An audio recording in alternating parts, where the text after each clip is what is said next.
Herkese merhaba. Bir önceki videoda kokedama yapımını anlatmıştık. Bu videoda ise kokedamaların uzun ömürlü olması için gerekli bakım işlemlerini anlatacağız.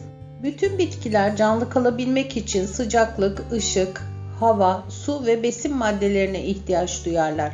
Kokedama yapımında kullanılan bitkilerin bakımında da bu ihtiyaçlara dikkat edilmesi uygun olacaktır. Yosun topu yapımında çoğunlukla iç mekanda yetişmeye uygun bitkiler kullanılır. Bu nedenle soğuk hava koşullarına maruz bırakılmamalı, sıcaklığın 5 santigrat derecenin altında olmadığı ortamlar tercih edilmelidir. Kokedamalarda yosun ve bitkide kurumalar meydana gelmemesi için direkt güneş ışığı almayan yarı gölge alanlar uygun olacaktır. İç mekanlarda kullanılan kokedamaların bulunduğu ortamlar zaman zaman havalandırılmalı ve oksijen ihtiyaçları karşılanmalıdır.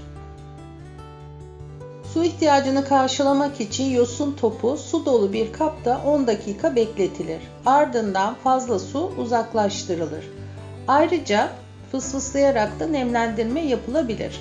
Bu konuda dikkat edilmesi gereken nokta, kullanılan suyun dinlendirilmiş, havalandırılmış, oda sıcaklığında ve klorsuz olmasıdır.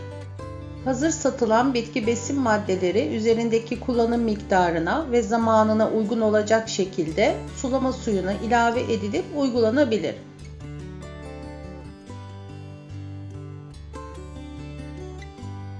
Ya da yaprak gübresi olarak dıştan püskürtme ile gübre ihtiyacı karşılanabilir.